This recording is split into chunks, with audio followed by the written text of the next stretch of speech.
Welcome to Taiwan Talk.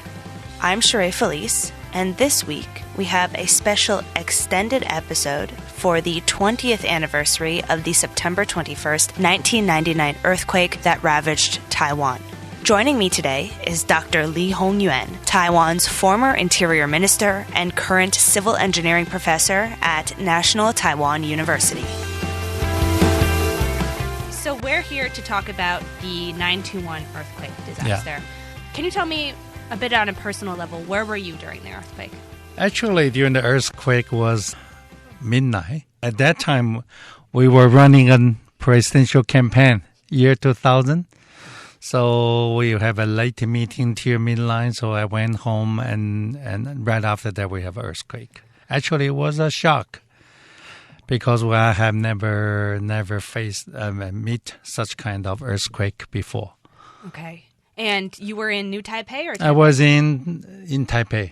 Okay. Most of the casualty happened in Taichung area. How many casualties were there? I think 2,400, something like that. Wow. And in Taipei, were there any? Yeah. Actually, the site is nearby from ICRT. It's very close by. And several buildings collapsed, and I think dozens or even more people get killed. Wow. And also one major building collapsed in Taipei, city of Taipei.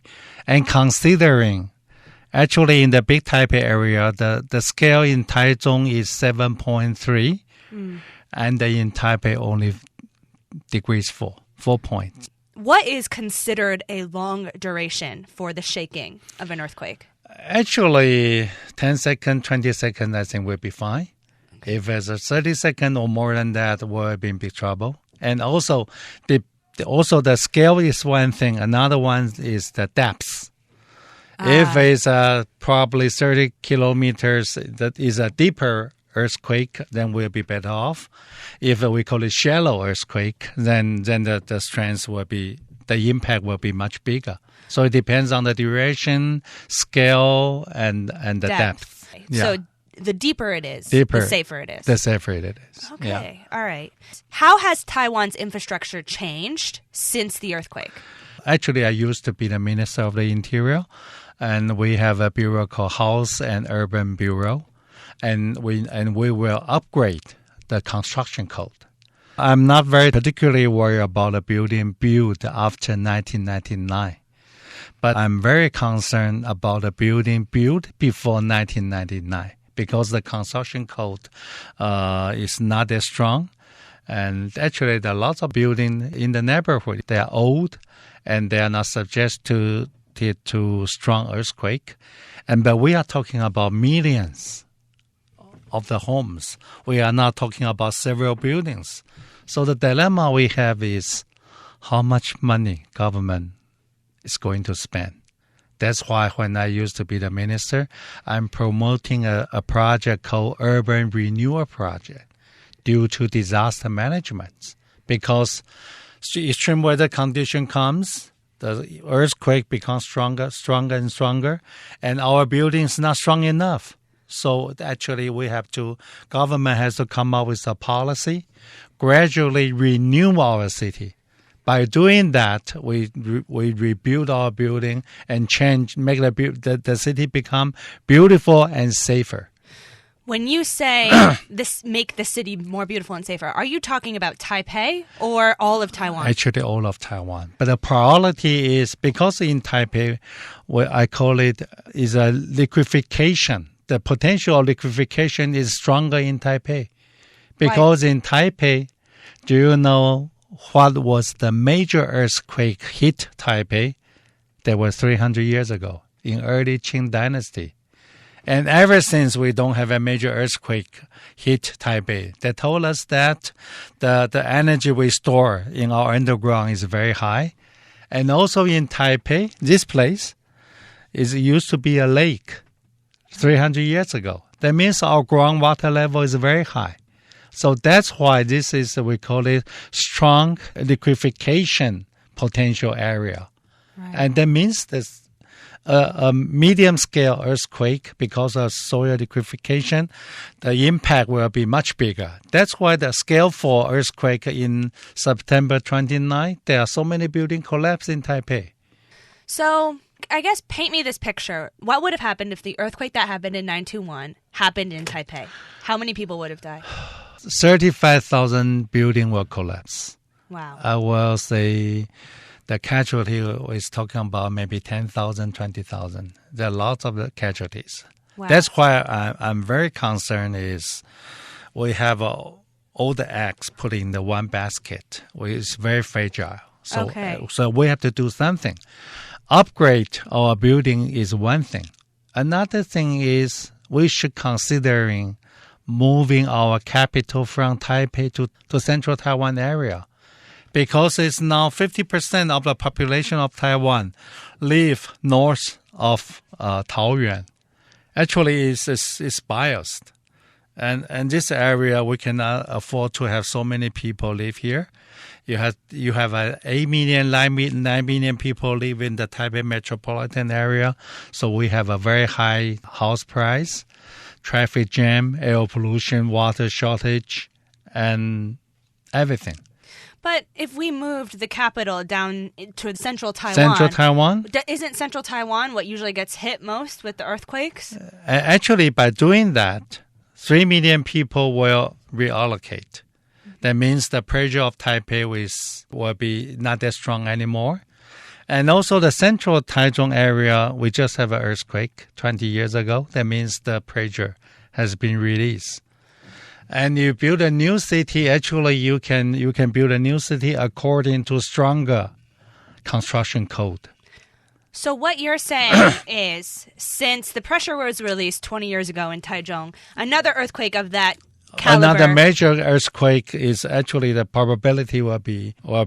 But since Taipei has not had an earthquake for 300 years that caliber... Yes. Then it's quite high. The risk is higher. Actually, it's much higher comparing to Taichung. So you're saying it could happen again very easily? Anytime. Just we cannot say when, but it's anytime. Wow, I did not realize that at all. In Yeah. fact, I thought coming into Taipei, everybody's told me, oh no, earthquakes don't happen in Taipei. You don't have to be worried. That's It's what true people have told for me. 300 years.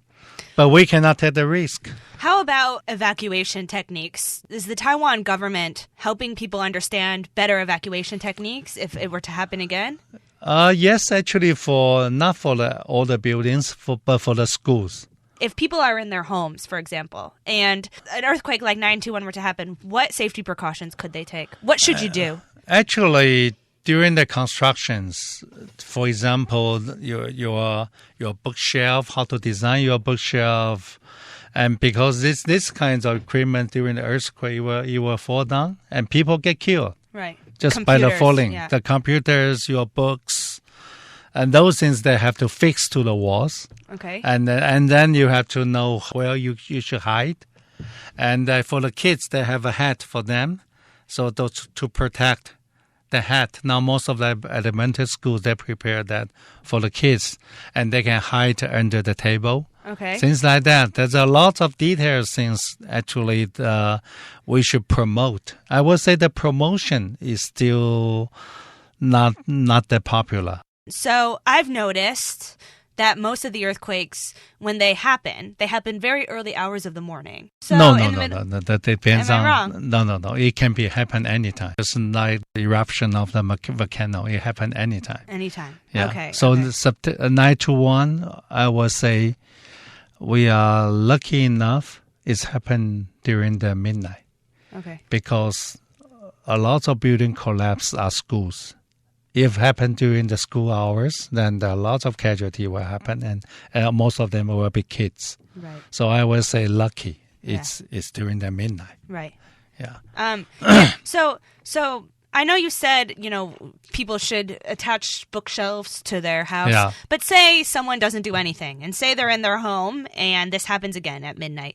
What should they do? Should they try to run out of their... No, it's impossible if you're in the 90th floor. Not much you can do. So should you go in the door frame? Should you go in the bathtub? Yeah. You should go to the place that's safer, maybe under your table, or Okay. go to the strongest parts of the building. Okay. And make sure your door is open.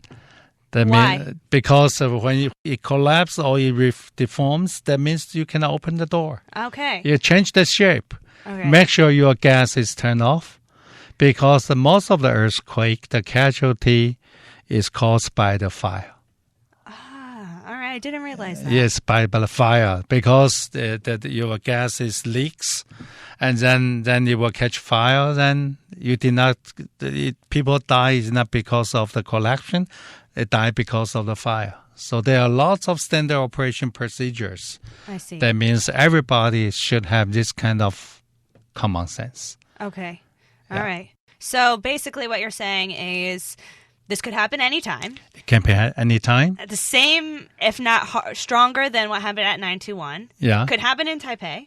Yeah. Could kill tens of thousands of people. Yes. And so far, Taiwan has little to no change in infrastructure, and we don't have a FEMA or any group dedicated to this. Yeah. So we don't really have our heads above water yet in Taiwan. I would say I've been saying this 30 years. So I've been promoting this kind of concept. Unfortunately, I would say we did not improve. We improved significantly. But there's a lot of room for us to improve.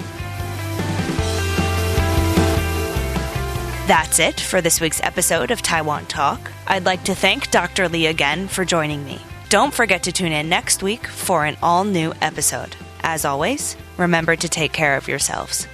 I'm Sheree Felice.